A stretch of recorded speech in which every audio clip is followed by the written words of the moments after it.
Hi, எல்லோருக்கும் வணக்கம். நான் சொல்ல வந்த கதையே பாதியிலேயே விட்டுட்டு போயிடுவேன். அதுவும் மாதத்தில் ஒரு நாள் வருவேன். என்னைக்காவது ஒரு நாளைக்கு கிறுக்கு பிடிச்ச மாதிரி கண்டிப்பாக இந்த தடவை ஷேர் பண்ணணும்னு நினச்சேன். ஏன்னு கேட்டிங்கன்னா, எனக்கு இது முந்தியெல்லாம் வருஷத்தில் ஒரு நாள் ஒரு 8 மாதம் 9 மாதத்துக்கு ஒரு நாளாக வச்சுருந்தாங்க. அப்புறம் 6 மாதத்துக்கு புடவையாக்குனாங்க. அப்புறம் 3 மாதத்துக்கு புடவையாக்குனாங்க. இப்போ ஒவ்வொரு அமாவாசைக்கும் வச்சுருக்காங்க. எங்கள் வீட்டில் இருக்கிறவங்க சண்டை போடுறத எப்படின்னு கேட்டால், எந்த சண்டையும் நேரடியாக கொண்டு வர மாட்டாங்க. ஏன்னா அவங்க மேலே இருக்க தப்பு தெரிஞ்சு போயிரும்ல. போச்சு, வீணாக போச்சு, குடும்பமே வீணாக போச்சு. எப்படின்னு கேட்டிங்கன்னா, நான் ரொம்ப சின்ன பிள்ளையில் மேரேஜ் ஆகி வந்தேன். தருதலை நான், சரிங்களா, அம்மா அப்பாவுக்கு சொன்னபடி கேட்ட மாதிரி இங்கே புருஷனுக்கு சொன்னபடி கேட்டுட்டேன்.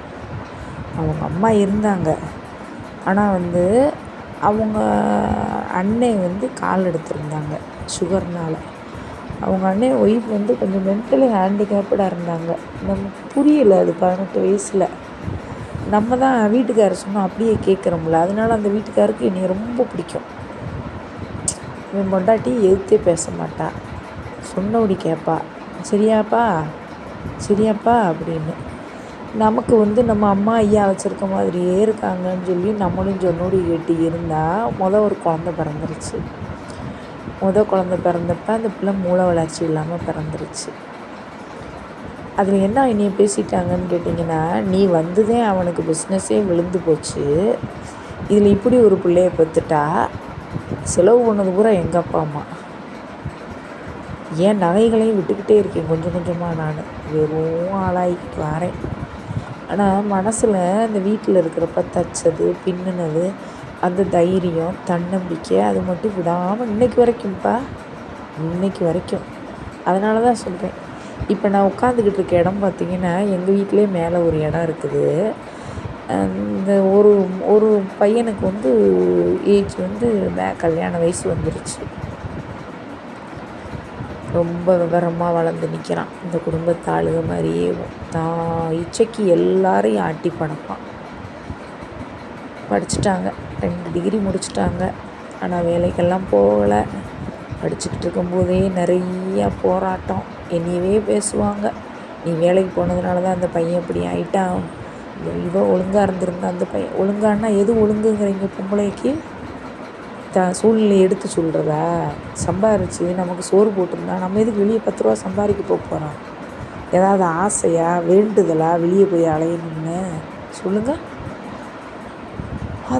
நிறையா கஷ்டப்பட்டு எந்த ஒரு இதையும் காமிச்சிக்காமல் இதில் அவங்க அண்ணன் முடியாமல் இருந்தவருக்கு 2 பிள்ளைகள். நான் வர்றப்போ அவங்க 6 படிக்கிறாங்க. அவங்களுக்கு சொந்தக்காரவங்க இருந்தாங்க.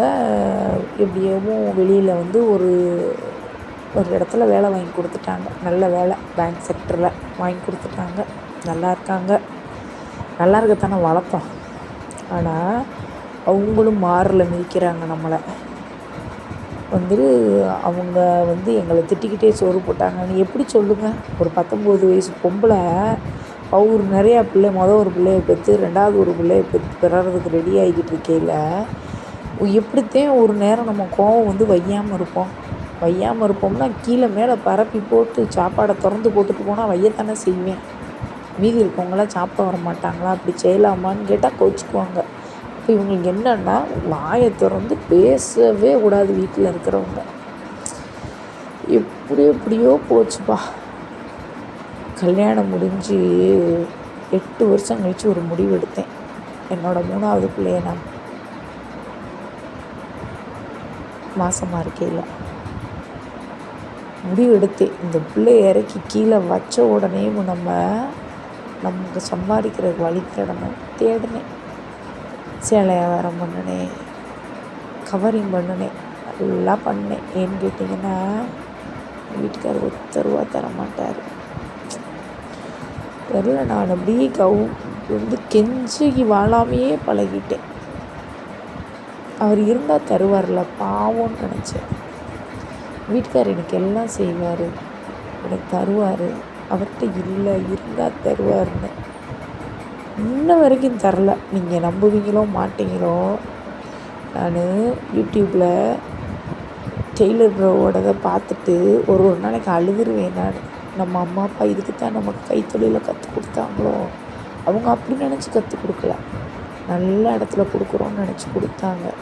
இங்கே ஒரு மரியாதை கிடையாது, 10 ரூபா கிடையாது. அவங்கள வளர்த்து விட்டாச்சு, அவங்க பெரிய ஆள் ஆகிட்டாங்க. நான் தனியாக இருக்கேன்.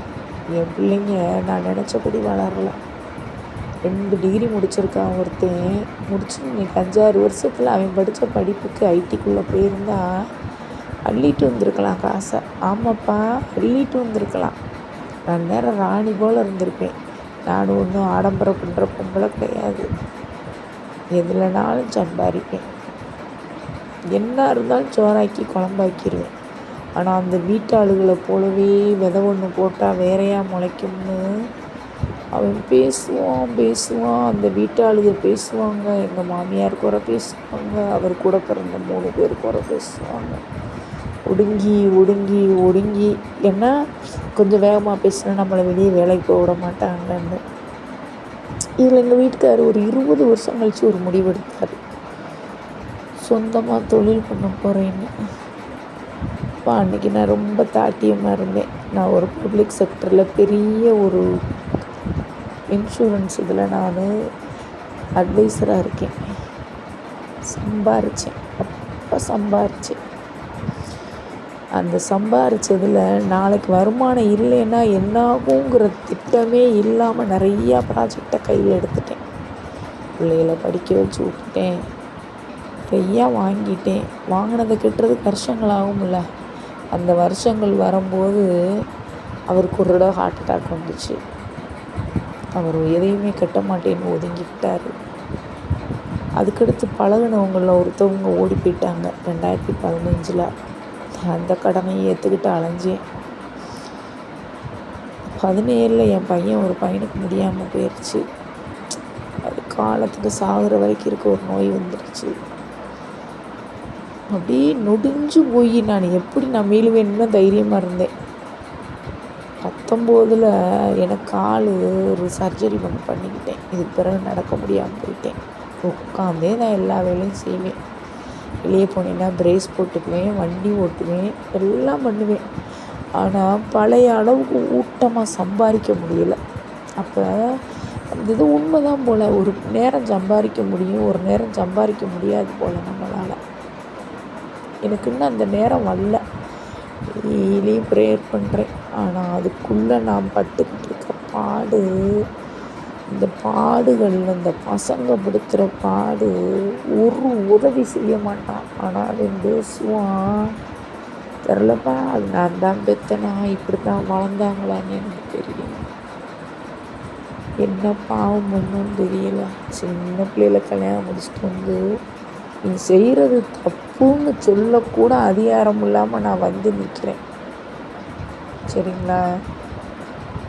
இன்னும் ஒரு 7-8 வருஷத்தில் வேலை பார்த்தோம்னா ரிட்டையர் ஆகிற வயசு வந்துட்டோம். 8-9 வருஷத்தில், 10 வருஷத்தில்.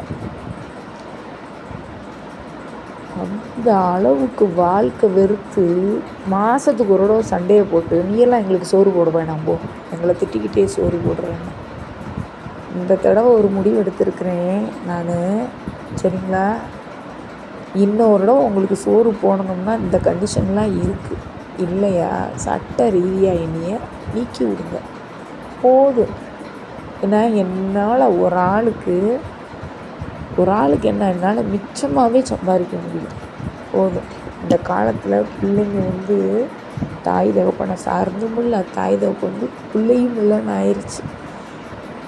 இதுக்காகவா நம்ம இப்படி ஒரு பாரம்பரிய வாழ்க்கையை வாழ்கிறோன்றது இந்த கலாச்சார சீரழிவில்.